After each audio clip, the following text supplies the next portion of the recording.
गुरुर्ब्रह्मा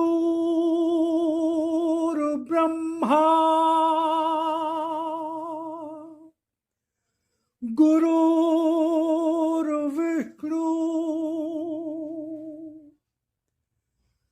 गुरुर्देवो महेश्वरा गुरुर्साक्षात् परब्रह्म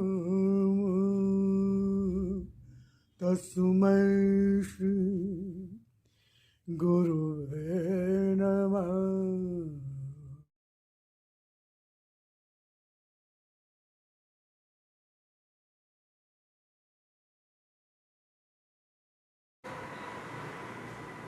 जय राम जी। ओम शिवाय।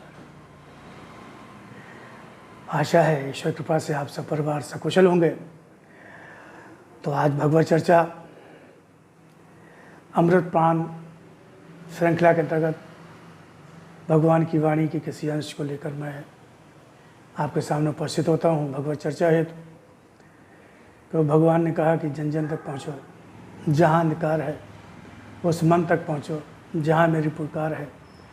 तो भगवान के इन्हीं आदेशों का पालन क्रम में मैं वचनामृत निर्जणी वचनामृत निर्जणी 2 मई भगवान ने कहा कि जीवन तो मात्र 4 कड़ियों से बंधी माला है। जीवन तो मात्र 4 कड़ियों से बंधी माला है, जिसका एक हुक जन्म, दूसरा मृत्यु। जन्म से जीवन की शुरुआत और मृत्यु से जीवन का समापन। और बीच की कड़ियां हैं भाग्य और कर्मों की, भाग्य और कर्मों की। तो 3-4 कड़ियां, जन्म, मृत्यु, भाग्य और कर्म, जिसमें जन्म भगवान का निर्णय, मृत्यु भगवान का निर्णय, भाग्य भगवान का निर्णय। यानी इन 4 कड़ियों में 3 पर अधिकार भगवान का है। इनको आप बदल नहीं सकते। जो भगवान ने जो भाग्य का निर्णय दे दिया, निर्णय रूप में जो भाग्य उन्होंने दिया, उसको आप बदल नहीं सकते। और कर्मों के आधार पर ही जन्म भी मिलता है, कर्मों के आधार पर ही मृत्यु भी निर्धारित होती है। उसका समय, उसका तरीका, उसका कारण, स्थान, परिस्थितियाँ, जन्म की भी और मृत्यु की। आधार तो आप ही के कर्म होते हैं, हमारे ही आपके सबके कर्म होते हैं, लेकिन निर्णय परमात्मा का होता है। सत्य, धर्म, न्याय रूप भगवान का सत्य रूप, जन्म, भाग्य भगवान का न्याय रूप।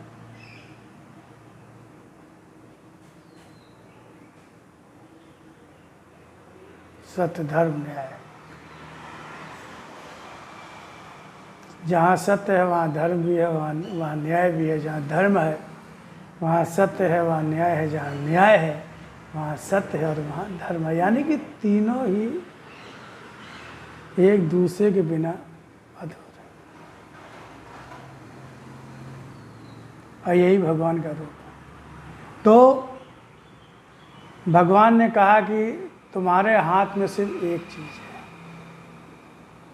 मैंने कर्म स्वातंत्र दिया, जो सिर्फ मनुष्य को ही मिलता है। देवताओं को भी कर्म करने की स्वतंत्रता नहीं है। इसीलिए देवताओं के लिए भी मनुष्य योनि जो है दुर्लभ कही गई है। सुर, नर, मुनि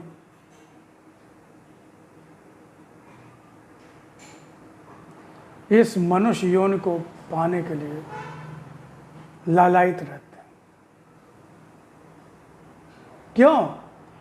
क्योंकि इसी योनि में, यानी मनुष्य योनि में ही भगवान को पाया जा सकता है। चरम लक्ष्य को पाया जा सकता है भगवान, और भगवान को पाने से बड़ा और कोई लक्ष्य हो नहीं सकता। और भगवान मिलता है सत्य को धारण करने से। जीवन में सत्य, धर्म, न्याय को मन, वचन, कर्म में धारण करने से ही भगवान की उपलब्धि प्राप्त होता है। कि भगवान तो है, हर क्षण है। भगवान के बिना तो कोई जीवित ही नहीं सकता, किसी का जीवन हो ही नहीं सकता। अगर भगवान इस शरीर से निकल जाए तो ये शरीर निस्तेज हो जाएगा, कर्महीन। इससे कोई कर्म हो ही नहीं पाएंगे,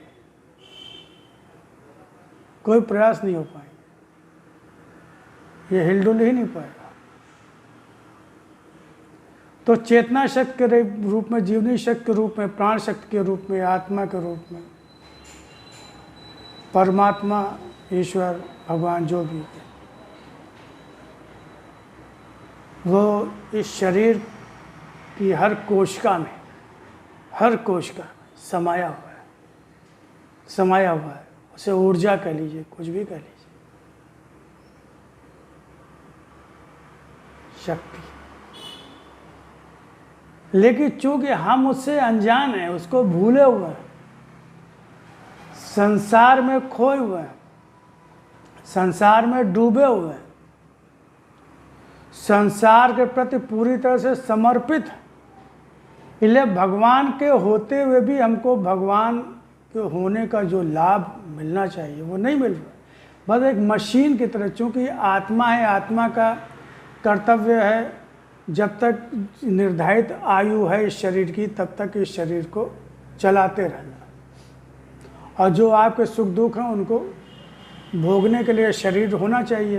अब वो आपको भोगना है तो शरीर का रहना जरूरी है। तो आत्मा इस शरीर को जीवित रखती है, चेतन रखती है, जबकि ये तो अचेतन है, जड़ है। लेकिन आत्मा के कारण ये चेतन प्रतीत होता है, चलता फिरता, काम करता प्रतीत होता है, काम करता प्रतीत होता है, काम नहीं करता। काम तो आत्मा के कारण हो रहा है। जैसे बिजली है, बिजली जो होती है इलेक्ट्रिक होती है, और इलेक्ट्रिक पंखा घूमता तो पंखा दिखाई देता है, तेजी से पंखा घूम रहा है, हवा खूब आ रही है। लेकिन अगर बिजली चली जाए तो आप पंखे को चला के देखो, जरा घुमा के देखो, तो बिजली, इलेक्ट्रिसिटी, अगर इलेक्ट्रिसिटी नहीं तो सारे अप्लायंसेस बेकार हो जाएंगे। एसी, माइक्रोवेव, आरओ और ये सब चीज़ें बेकार हो जाएंगी बिना बिजली।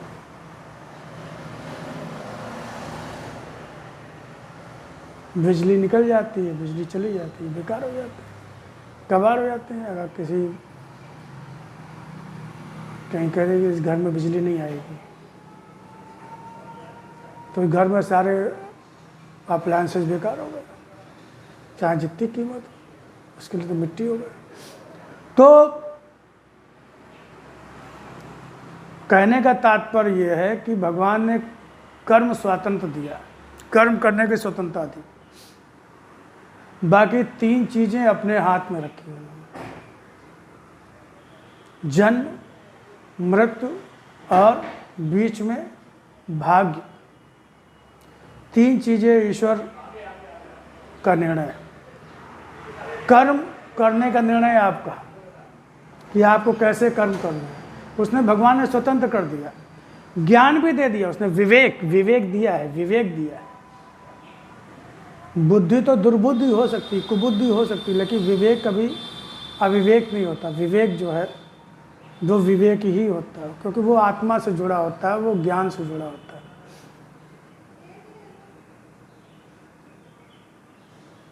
जहाँ सुमति तहाँ संपत्ति नाना, जहाँ कुमति तहाँ विपत निदाना।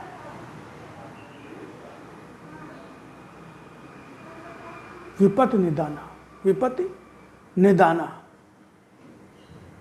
जहाँ कुमति, कुबुद्धि, वहाँ विवेक दब जाता है।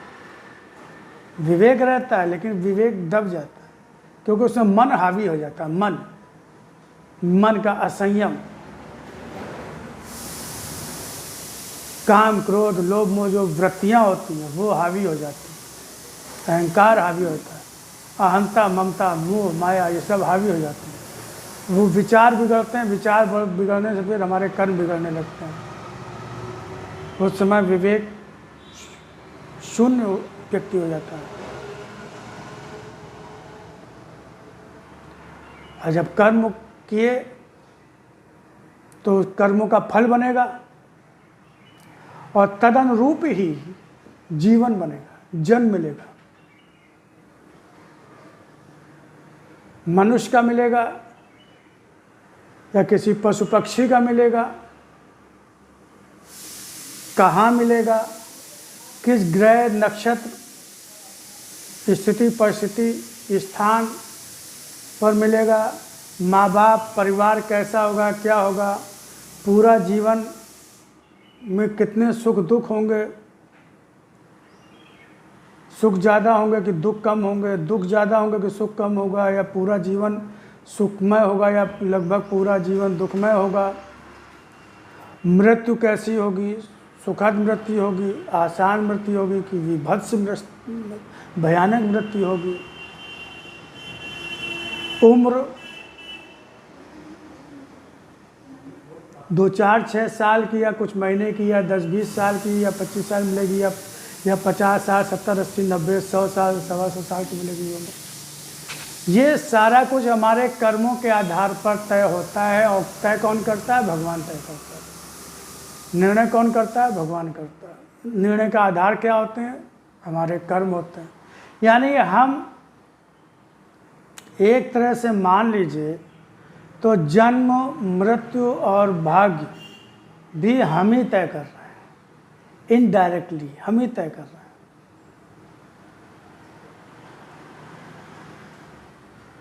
तो भगवान तो निर्णायक है, वो निर्णय करने वाला है, निर्णय देने वाला है।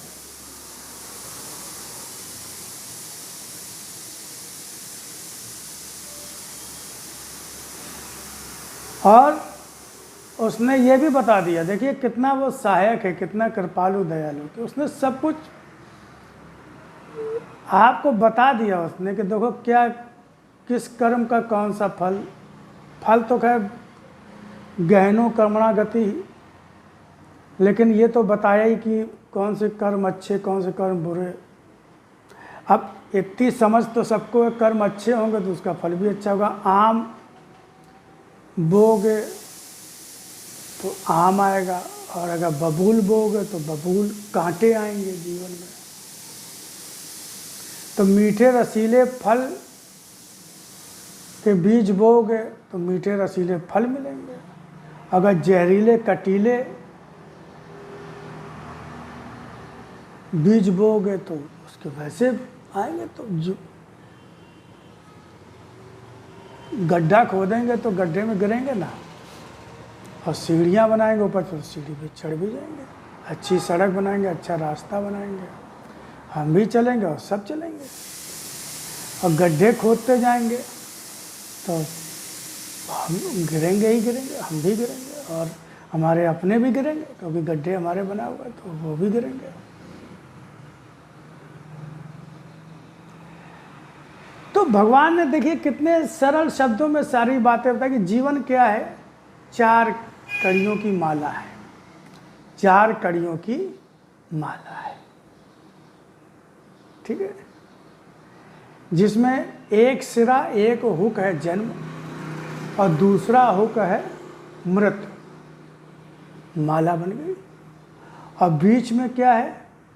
भाग्य और कर्म, भाग्य और कर्म।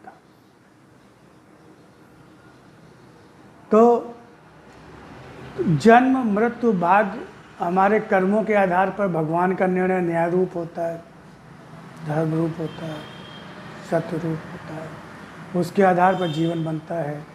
और कर्म, भगवान ने कहा ऐसा नहीं है कि सब कुछ मैंने अपने हाथ में ले लिया, मैंने तुमको कर्म करने की स्वतंत्रता दी है। मैं टोकता नहीं, मैं रोकता नहीं हूँ, तब तक रोकता टोकता नहीं जब तक मेरे ही अपने भक्त पर तुम संकट नहीं बन जाते हो। तो मेरे भक्त के लिए ही, जो सच्चा भक्त है, जिसको मैंने स्वीकार कर लिया है, या कोई दुखी है जिसने सच्चे मन से सच्चे दिल से मुझे पुकारा, या जो मासूम पशु पक्षी हैं निर्दोष, इन पर जो तुम अत्याचार करने लगते हो, जब धर्म पर प्रहार करने लगते हो, सत्य पर प्रहार करने लगते हो, असत अधर्म के पोषण के मुख्य कारण बन जाते हो, तब मैं तुम्हारा जीवन जीने का अधिकार भी छीन लेता हूँ और बीच में भी समाप्त कर सकता हूँ।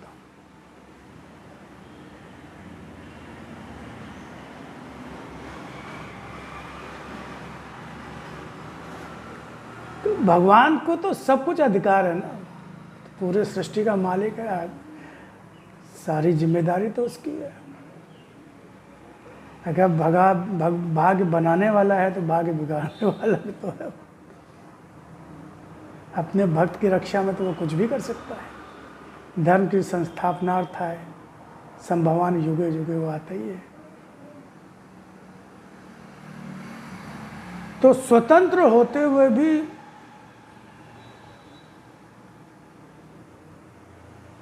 वो अधिकारी है, वो स्वतंत्रता छीन भी सकता है। सर्वाधिकार सुरक्षित,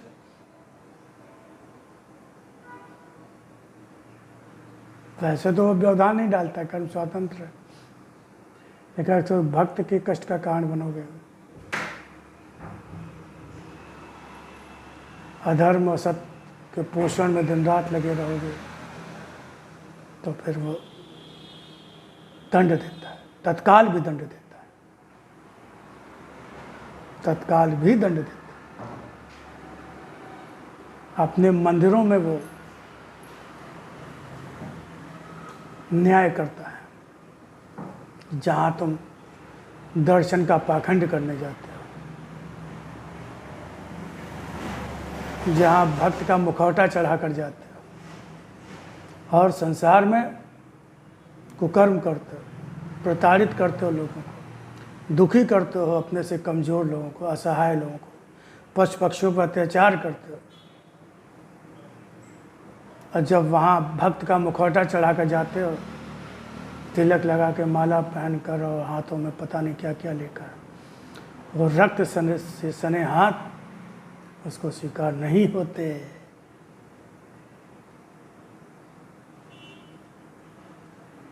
अगर तुमने बेजुबानों की बद्दुआएं ली हैं, असहाय असमर्थों पर अत्याचार किए हैं, उनकी आह ली है, तो भगवान ने कहा मेरे मंदिर ही मेरा न्यायालय होंगे, मैं वहीं तुम्हारा न्याय करूंगा। तो आप देखिए, आप अखबार पढ़ते हैं, सब कुछ देखते हैं, आता रहता है। भगवान किसी मोह से थोड़ी बंधा हुआ है।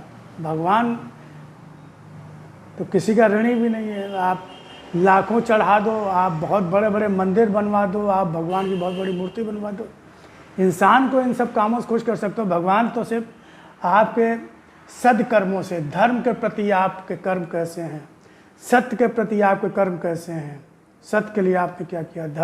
धर्म मानवता इंसानियत, धर्म मानवता इंसानियत। वहाँ पशु पक्षी और मनुष्य में कोई अंतर नहीं है।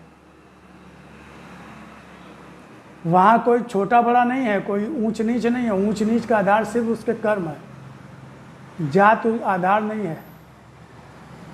वहाँ दलित सवर्ण और ये और वो सब कुछ नहीं चलता। दो जातियाँ हैं, एक दैवी और एक आसुरी, बस।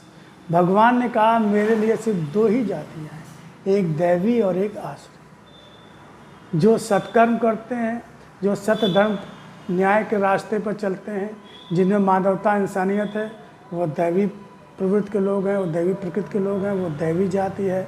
और जो अधर्म, अन्याय, असत्य और अत्याचार और लोभ, काम को लोभ में डूब कर दुनिया भर के कुकर्म करते हैं, वो राक्षसी जाति। बस मेन ये सिर्फ दो जातियां हैं, एक दैवी एक आसुरी।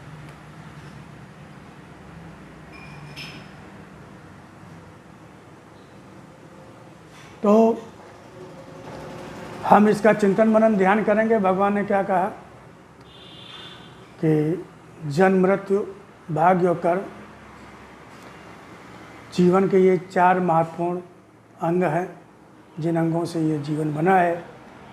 जिसमें विचार चिंतन मनन किया तो भगवान ने प्रेरणा दी कि कर्म खाली तुम्हारे अधिकार में है और इन बाकी तीनों पर तुम्हारा अधिकार नहीं, ना जन्म पर अधिकार, ना मृत्यु पर अधिकार, ना भाग्य पर अधिकार। अधिकार सिर्फ कर्म पे है। तो कर्म, उसके लिए मैंने ज्ञान दिया है। साधु संत महात्मा, भगवान की वाणी, गीता, रामायण, वेद, उपनिषद।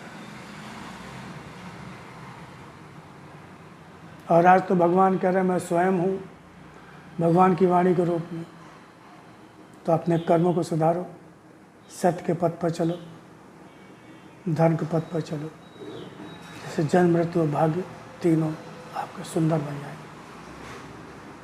फिर चर्चा करते हैं, भगवान की वाणी किसी अंश को लेकर आते हैं। तब तक के लिए हम आपसे विदा होते हैं। भगवान से प्रार्थना करते हैं, ईश्वर हमें अपनी शरण में रखना, अपनी भक्ति देना, अविरल प्रेम देना, और हम आपके आदेश को मन वचन कर्म धारण कर सकें। बस ऐसी कृपा, ऐसी दया बनाए रखना। ओम जय राम।